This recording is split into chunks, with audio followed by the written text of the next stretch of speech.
So,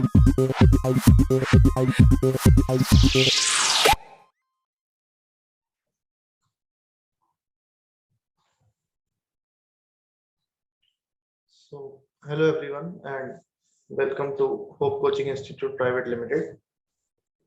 So, in previous class, we studied a basic numerical related to the topic thermodynamics, and today we will study some basic theories related to this so that we can be much better in solving numericals. So, this is part 1 of the theory, and we will be starting the theory with thermodynamic processes itself. So our first topic for today is thermodynamic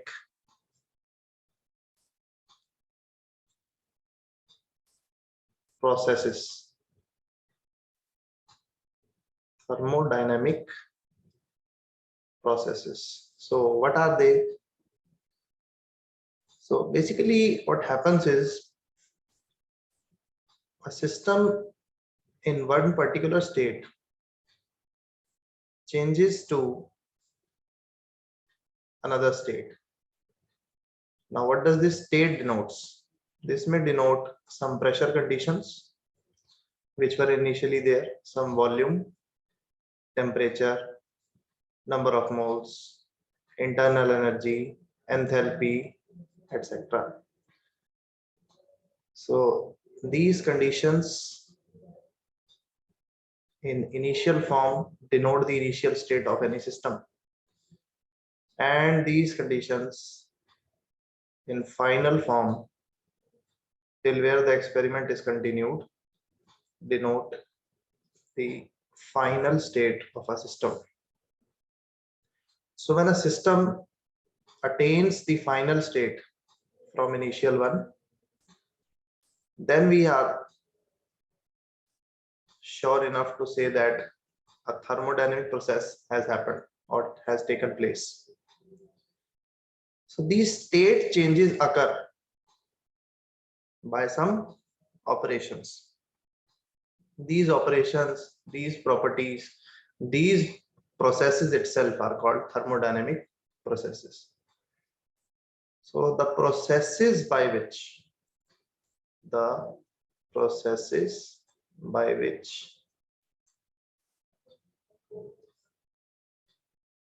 changes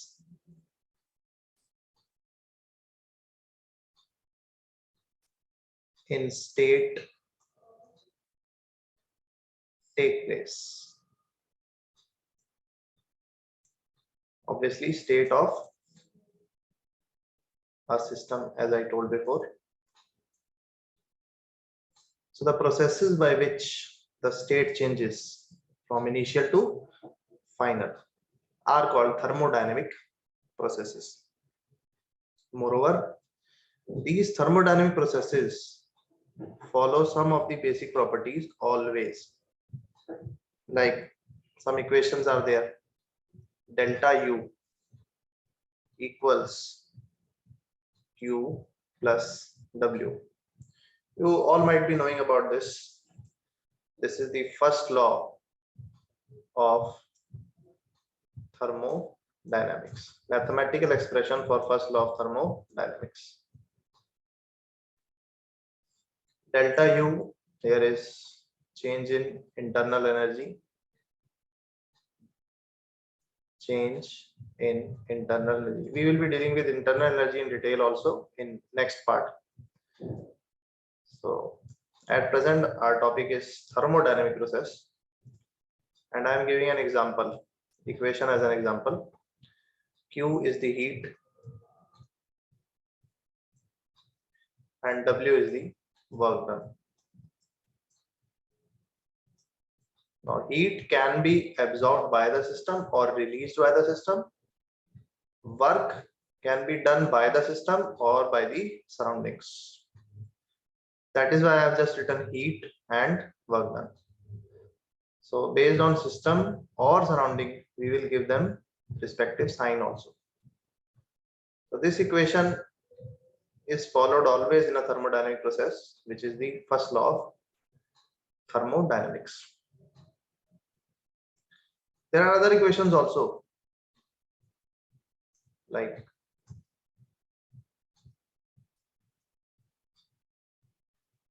there is an equation which relates the enthalpy factor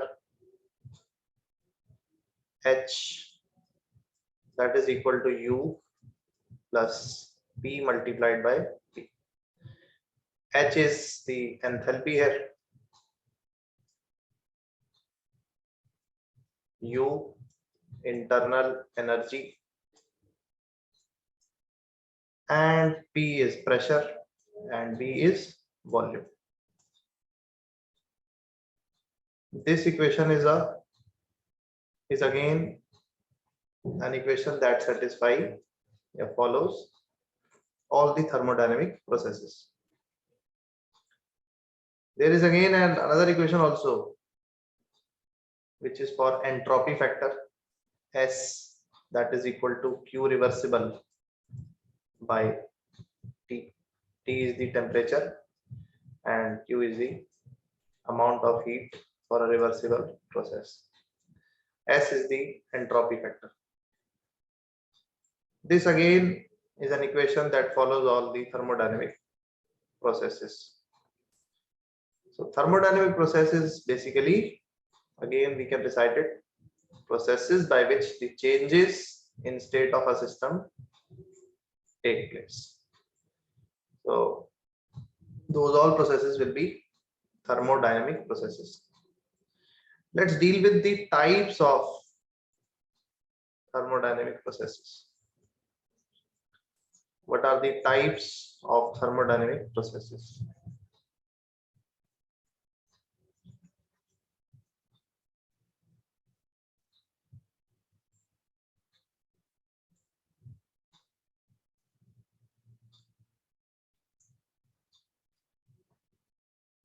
Okay, so first process is reversible process.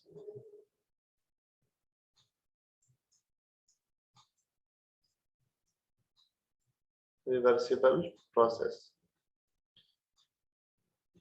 Now, reversible process is also called a quasi-static process.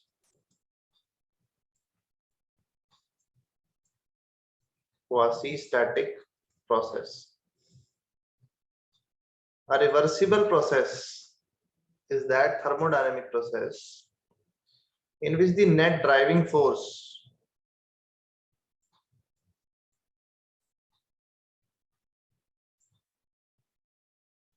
becomes almost equal to, but it is greater than, but it becomes almost equal to the gaseous pressure. Gaseous pressure is the pressure exerted by the gas, and net driving force is the other pressure from the surrounding. So we can also call it as external pressure, and gaseous pressure can be called as internal pressure. So if external pressure is dominating in nature, if it is dominating, for example, we can suppose a system in which a frictionless piston is placed, and the external pressure applied to this piston is slightly greater than the pressure exerted by the gas. Now, if this P external is slightly greater, I am again telling you slightly greater as compared to P internal, then this case will be of compression. And if pressure exerted by the gas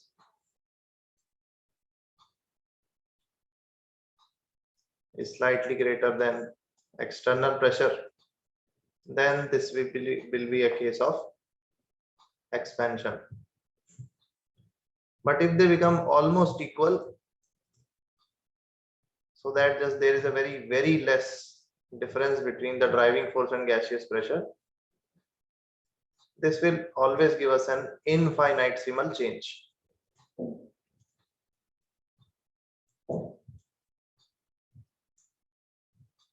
So infinitesimal change denotes to very small amount of change that takes place with respect to time. So time is also differentiated in such a process. Another thing that is important in this reversible process is that first was the process is very slow, very slow process. Second, it retraces its path. Path basically denotes the conditions. From path, I mean that the conditions under which we were going from one direction to the other, the vice versa also happens under those conditions. That is a reversible process, which is very slow, and it is retraced also. If it is retraced, so reversibility is achieved from either direction, which means that if you move from A to B and then from B to A, or if you move from B to A first and then from A to B, this means one and the same thing.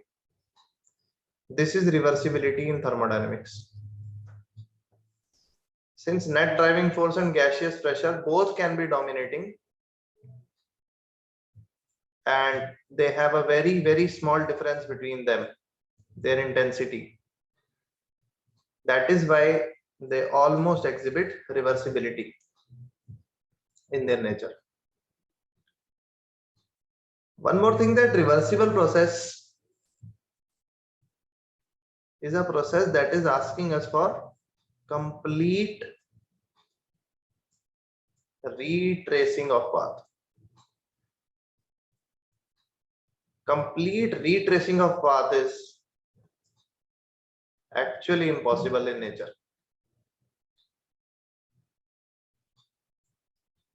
Since complete retracing means that the composition of the, for example, if the process is happening in the presence of air or atmosphere, composition of the molecules must also be the same on moving from A to B or B to A.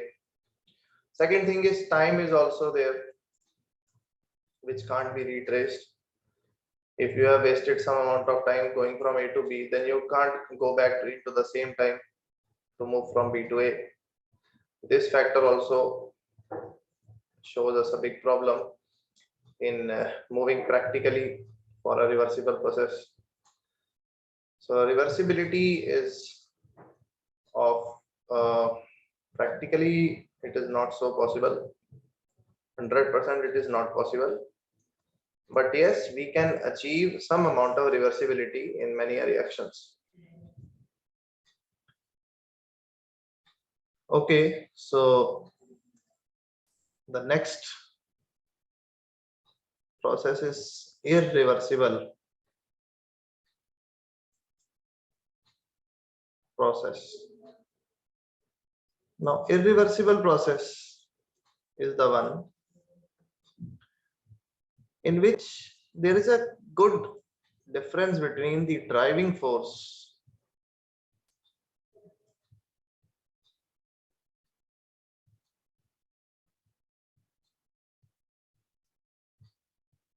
and the gaseous pressure. Now, since there is a good difference between these two, so the changes will be finite.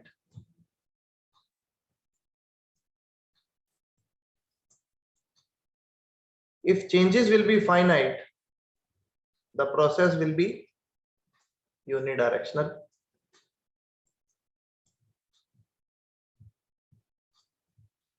Or you may also say that It will be spontaneous. So these processes tend to occur in one particular direction. Tend to occur in one particular direction.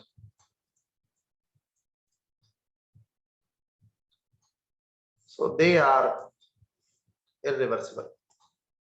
So mostly the process that is spontaneous, it occurs in a particular direction itself. So spontaneous processes, and actually all the processes that are happening, are irreversible in nature. To make it reversible, you have to apply some external agency. Without application of external agency, you cannot make an irreversible process into reversible process. So if you are spontaneously moving from A to B, spontaneously means a process that is happening by itself or by some initiation. So if this direction from A to B is spontaneous in nature, so from if you want to move from B to A, so this direction will be non-spontaneous, and so to move from B to A, you have to use some external agency. A very simple example can explain this fact. Cooling down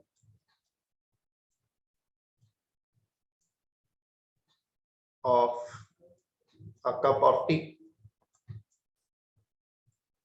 So a tea cools down by itself, but a tea which has cooled down, to make it warm again, you have to put it on stove. You have to again give some external amount of energy. The tea which is warm will cool down by itself, but if it gets cooled down, then to warm it, you again have to give some external agency. So from warmth to cool, it is spontaneous for a cup of tea.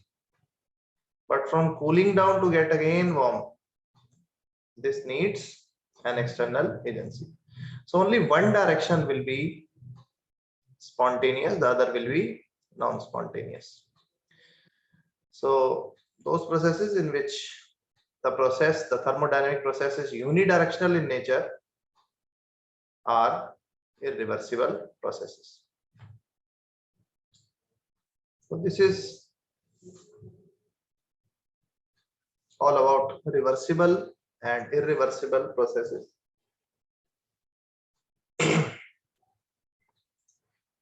Now let's try to understand what is work in thermodynamics. What is work? So work is basically a product of two factors, and they are denoted by I multiplied by C. I denotes the intensity factor and C denotes the capacity factor.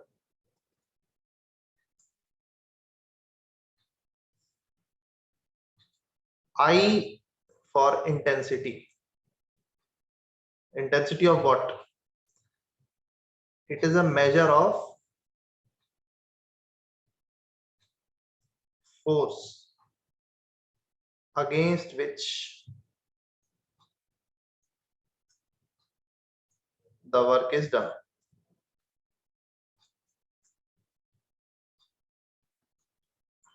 So what is the measure of that force against which we are doing some work? Multiplied by capacity factor. It denotes to the extent for which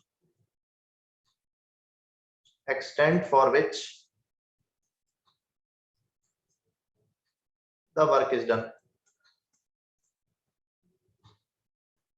So first factor denotes the measure of force or the magnitude of force. and second is the extent up to which that work is done.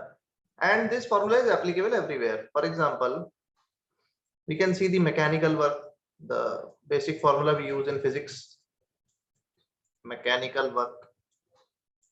So mechanical work W is equal to force multiplied by distance in a particular direction, or we can say it as displacement. So this is force multiplied by distance. Up to distance denote the extent. In terms of like gravitational work,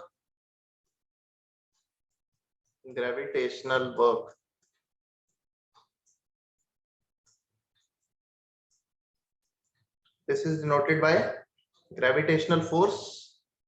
This is again force, gravitational force, which will be a product of mass of the body as well as acceleration due to gravity. So whatever be the mass and the value of small g, force, measure of force will be calculated, multiplied by the extent up to which, the extent is denoted by height from which the body is thrown or whatever. So this is gravitational work. Similarly, there is electrical work also. Electrical work.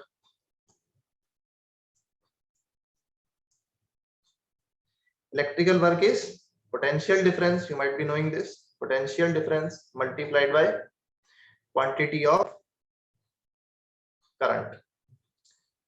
Quantity of current denotes charge.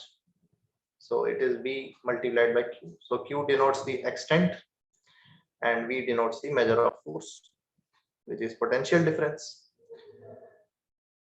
There is also work of expansion, which will be used in thermodynamics, of expansion.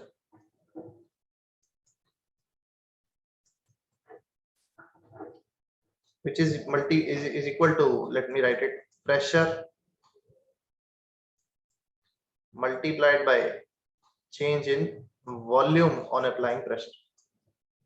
So how much change in volume denotes the extent. So, and pressure is force per unit area. So this is force itself. So this is P multiplied by change in volume is delta V. This is the work of expansion.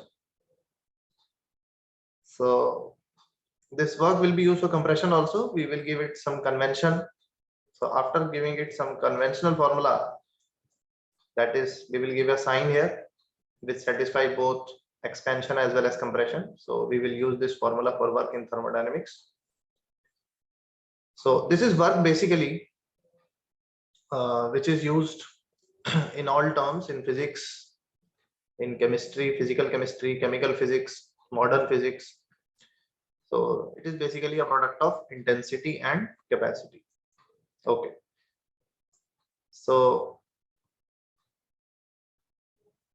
if this work done, which was P multiplied by change in volume, comes out to be negative, if this work done comes out to be negative, this denotes that work is done by the system. Work is done by the system. And if this work done comes out to be positive, then it denotes that work is done on the system. So how to learn it? We just have to learn one thing, that we are considering that thing as a system on which we will be experimenting, on which we will be doing some experiments. So we have to do experiments on that system, not the system itself will do something on us. We are the surrounding for that system. So if work will be done by the system, if the system itself is doing some work, then this is negative, because you have to observe it, you have to do some work on it. So if work is done on the system, yes, you are doing some work on the system, and that is positive. So work is positive when you are doing some work on that system, not the system is doing some work. So like we are giving an negative sign for this formula, and this formula will become now the conventional formula. The formula written above is also a formula, but that has no convention for both expansion as well as compression. So I was telling you that for compression as well as expansion, we will make a formula by giving it a sign, and we have given a negative sign to it. So let us see how this negative sign is helping us to explain expansion and compression. So let us take the example for expansion of a gas. So try to understand this. If there is gas inside this system and a frictionless piston is attached to it. For example, the initial volume of the gas be V1 and let its final volume be somewhat higher because it has expanded. So let it be V2. Obviously, the internal pressure will be greater, would have been greater. That is why it has expanded. So as compared to the external pressure, the internal pressure is greater. Okay. So V2 is greater than V1 in this case. Final volume is greater than initial volume. Now, if we apply to the conventional formula as written above, minus P delta V is final volume minus initial volume. So final volume here is greater, as we can see. So V2 minus V1 will come out to be something positive. So minus P multiplied by some positive value will give us a negative value. So work done will be negative. Now, as I told you earlier, if work is done by the system, then it will be negative. Now, expansion of a gas, how does expansion takes place? The gas itself is expanding. The internal pressure is higher. So since the internal pressure is higher, for this internal pressure is of gaseous or gas pressure or gaseous pressure. So gaseous pressure is more than the driving force. So internal pressure is higher. So the system itself is doing some work, then only expansion can take place. So when work is done by the system, work must come negative. So that is why the work will come negative using this conventional formula. Let us see the case of compression also.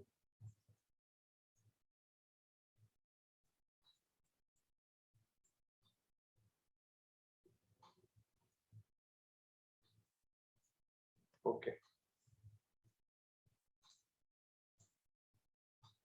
Second is for compression. Now, in the case of compression, a gas which initially had a volume V1,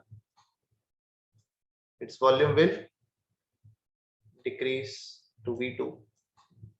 And as we can see that V2 here will be less than V1. Since the external pressure this time will be higher than the internal pressure or the gaseous pressure. So delta V, that is V2 minus V1, will come out to be something negative. So on applying the conventional formula, minus P multiplied by something negative will come out to be something positive. Now, since the external pressure is higher, this time, so the surroundings are doing work. On the system. So just see the second line here. Since work is done on the system in such a case, that is why it is getting compressed. So work done must come out to be positive. And using this conventional formula, yes, we can see that the value of work will be positive. Is it clear? Okay. You can ask some doubts in comments also. If you are not able to understand or you want a revision of anything or you want some numerical practice, I will come out with that video also. Or if you're comfortable with Hindi or English or only English, you may ask. Now, let us move on to the units of work.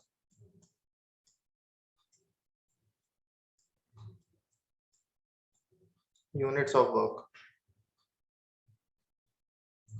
Now, there are many system of units like CGS, MKS or SI system. So CGS system, in CGS system, it will be, unit will be dyne, centimeter, or we can say it as arc. Okay, dyne, centimeter, or arc. Now dyne is a CGS unit for force, and this is for the extent. Like I told you, I multiplied by C is work. So intensity is in dynes and the capacity is in centimeters, or you can relate it as only as erg or ergs. This is the CGS system of unit for work. For MKS, CGS means centimeter, gram and second. For MKS system, meter, kilogram and second system, its unit will be Newton meter. Newton meter. The I factor will become in Newton and capacity in meters. Or you can also say it in joules. Another unit is also there, calorie. Calorie is also considered. And you must know the value for 1 calorie in joules, which is equal to 4.184 joules. So that you might be able to convert these values. So this is the relation between calories and joules. And 1 joule is equal to 10 raised to the power 7 ergs. So you can also relate 1 calorie to ergs, that is 4.184 multiplied by 10 raised to the power 7 ergs. So in physical chemistry, yes, you have to be very, very clear in terms of converting of units. So these are some units of work. Heat and energy, yes, they have same units. Okay.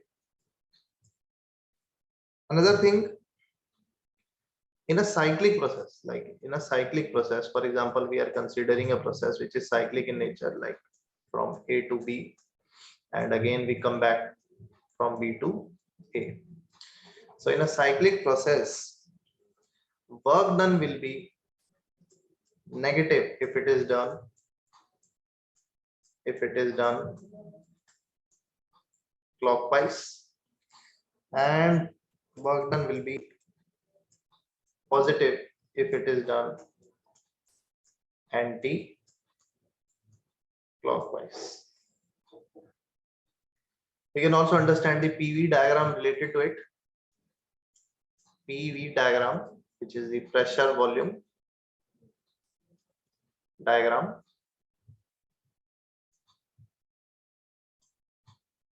Let us take a basic example of it.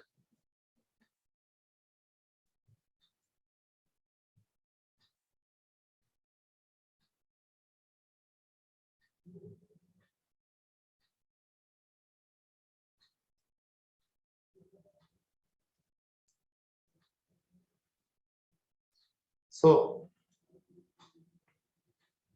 let me label this also.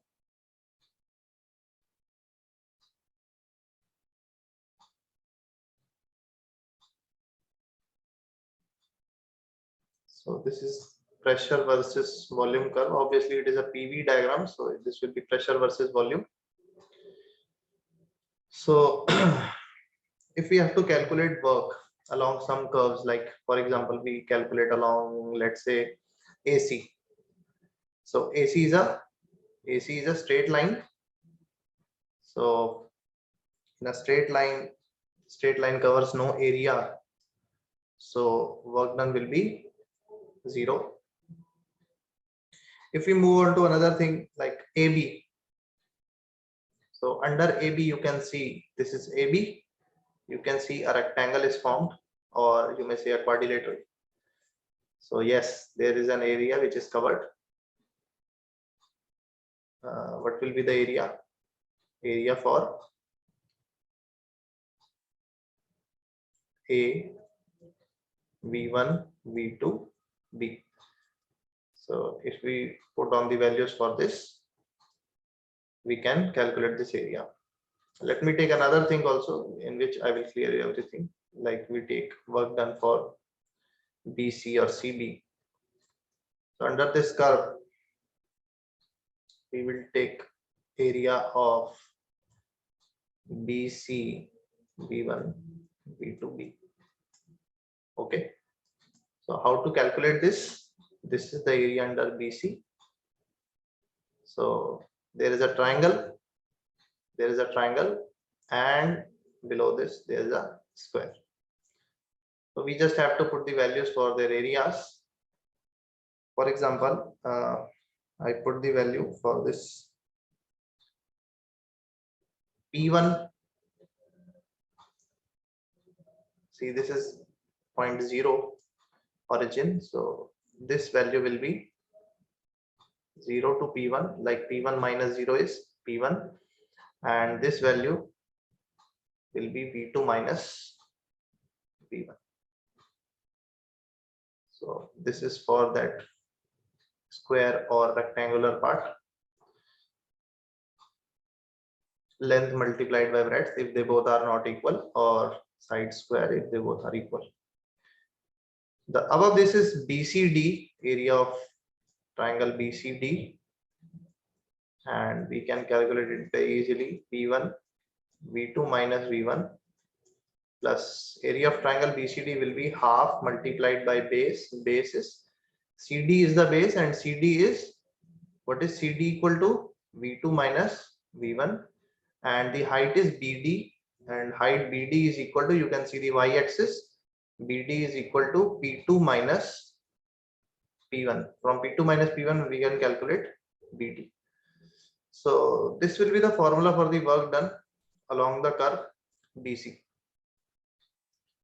And similarly we can calculate it for AB also and other curves also. Okay. So this is the PV diagram, the pressure volume diagram, which will be reading in physics also, thermodynamics in physics also. Okay. So today, what all we have learned, let us take a review of that. So today we have basically learned about the thermodynamic processes. Thermodynamic processes, what are they? And about the reversibility nature, reversible processes and irreversible processes. Then we have understood the topic work, then what it does, it means basically in thermodynamical form by taking certain other examples where it is used. We have seen the basic conventional formula of work, which is minus P delta V, and how does this negative sign works for expansion as well as compression we have seen. And the next thing which we have seen is the PV diagram, pressure volume diagram, how we can calculate along any curve the work done. So work done can be calculated by calculating the area along that curve of PV, pressure volume graph. Okay. Now in the next lecture, we will be taking certain processes like isothermal process, adiabatic process, isochoric process, okay, and many more. And we will also calculate the work done in these, like work done in isothermal process, work done in reversible irreversible process, work done in adiabatic process. So we will calculate that too. So this was the part 1 of thermodynamics theory part. Also we will take some good numericals related to the theory which we are doing. Okay, so you may mention any reviews and comment in inbox, whatever you think for this video. Please like, share and subscribe this channel. Thanks for watching.